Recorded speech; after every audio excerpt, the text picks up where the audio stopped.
ಅವರು ಮೊದಲ ರಾತ್ರಿ ಅಹೋರಾತ್ರಿ ಧರಣಿ ಮಾಡಿದ್ದಾರೆ. ಬಿಜೆಪಿಗಳು ಧರಣಿ ಮಾಡ್ತಾ ಇದ್ದಾರೆ. ಬಿಲ್ಗಳು ಪಾಸ್ ಆಗಬೇಕು, ಚರ್ಚೆ ಆಗಬೇಕು, ಸದನ ನಡೆಯುತ್ತಾ ಸರ್ ಹೇಗೆ ಅಂತ ನಿಮ್ದು ಎರಡು ಕೂಡ ಹೇಳ್ಬಿಡ್ತೇನೆ.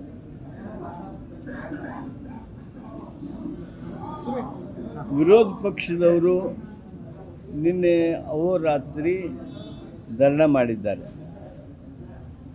ನಾವು ಸದನದಲ್ಲಿ ಅಡ್ಜರ್ನ್ಮೆಂಟ್ ಮೋಷನ್ ಯಾಕೆ ಅಲೌ ಮಾಡಬಾರ್ದು, ಯಾಕೆ ಅದನ್ನು ಚರ್ಚೆಗೆ ತಗೋಬಾರ್ದು ಅನ್ನೋದಕ್ಕೆ ನಮ್ಮ ನಿಯಮಗಳನ್ನು ಹಾಗೂ ಕೌಲ್ ಆ್ಯಂಡ್ ಶಕ್ದರ್ ಅವರ ಪುಸ್ತಕದಲ್ಲಿರ್ತಕ್ಕಂಥ ಆ ಟಿಪ್ಪಣಿಗಳನ್ನೆಲ್ಲ ಎಳೆ ಎಳೆಯಾಗಿ ವಿವರಿಸಿದ ಮೇಲೂ ವಿರೋಧ ಪಕ್ಷದವರು ಮೊಂಡ ಹಠ ಹಿಡಿದ್ರು. ಅಷ್ಟೇ ಅಲ್ಲ, ಇದೊಂದು ರಾಜಕೀಯ ನಾಟಕ ರೀತಿಯೊಳಗೆ ಅವ್ರದ್ದೇನು ಪೊಲಿಟಿಕಲ್ ಸ್ಟ್ರಾಟಜಿ ಇದೆ, ಆ ಪೊಲಿಟಿಕಲ್ ಸ್ಟ್ರಾಟಜಿಗೆ ವಿಧಾನಸಭೆಯ ವೇದಿಕೆಯನ್ನು ಉಪಯೋಗ ಮಾಡ್ತಾ ಇದ್ದಾರೆ. ಇದು ಅತ್ಯಂತ ದುರ್ದೈವದ ಸಂಗತಿ.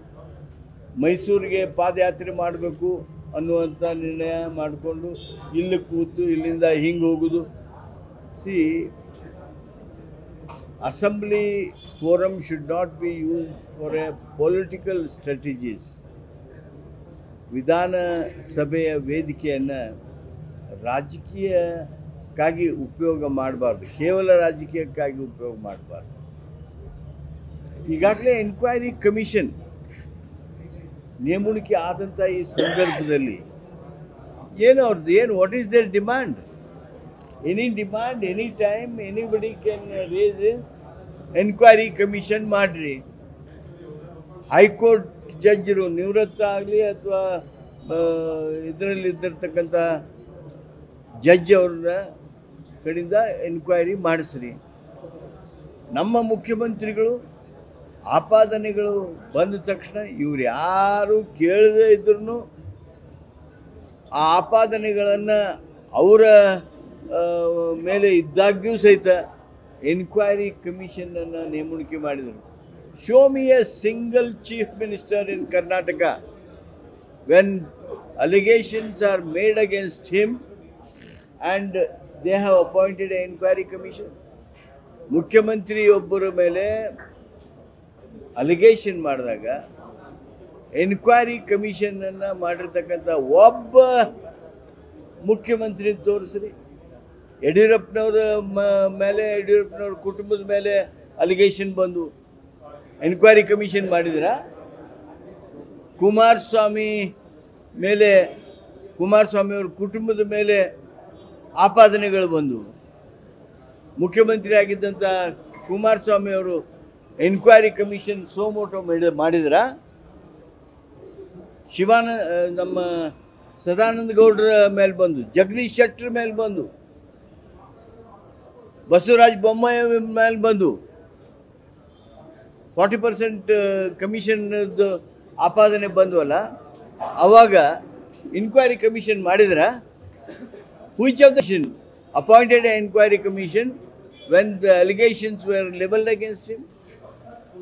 ಸೋಮೋಟೋ ಇವ್ರು ಯಾರೂ ಕೇಳಲಿಲ್ಲ. ಇದಕ್ಕಿಂತ ಇನ್ನೊಂದು ಏನು ಹೆಜ್ಜೆ ಬೇಕು ನಿಮಗೆ ಪ್ರಜಾಪ್ರಭುತ್ವದೊಳಗೆ? ವಿರೋಧ ಪಕ್ಷವಾಗಿ ಅದನ್ನು ಪ್ರಶಂಸೆ ಮಾಡಬೇಕಾಗಿತ್ತೆ ಹೊರತು ಅದನ್ನು ಚರ್ಚೆಯನ್ನು ಸ್ಟಾಪ್ ಮಾಡೋದಕ್ಕೆ ಏನು ಚರ್ಚೆ ಮಾಡಿ ನೀವು ಅಂತಿಮವಾಗಿ ನಿಮ್ದು ಏನು ಮಾತಿರ್ತದೆ? ಎನ್ಕ್ವೈರಿ ಕಮಿಷನನ್ನು ನೇಮಿಸ್ರಿ. Have we not appointed a enquiry commission? ಆದ್ದರಿಂದ ಇದು ಕೇವಲ ರಾಜಕೀಯ ನಾಟಕ. ರಾಜಕೀಯಕ್ಕಾಗಿ ಈ ವೇದಿಕೆಯನ್ನು ಬಳಕೆ ಮಾಡ್ಕೊಳ್ತಾ ಇದ್ದಾರೆ. ಅಲ್ಲಿ ಉತ್ತರ ಕನ್ನಡದಲ್ಲಾಗಲಿ ಮಲೆನಾಡಿನ ಪ್ರದೇಶದಲ್ಲಾಗಲಿ ಸಾಕಷ್ಟು ಅವಘಡಗಳು ನಡೆದಿವೆ.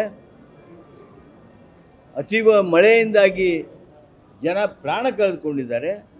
ಅಂಥ ಚರ್ಚೆಗಳು ಬಂದಾಗ ಕೂಗುವಂಥದ್ದು, ವೆಲ್ನಲ್ಲಿ ಇದ್ದು ಆ ಚರ್ಚೆ ಏನ ನಡೆದ್ರೂ ಅದನ್ನು ಅಡ್ಡಿ ಮಾಡಬೇಕನ್ನೋದು ಮಹತ್ವದ ರೆಸಲ್ಯೂಷನ್ ಅದಾವೆ. ರಾಜ್ಯದ ಹಿತ ಕಾಪಾಡುವಂಥ ಮಹತ್ವದ ರೆಸಲ್ಯೂಷನ್ ಅದಾವೆ.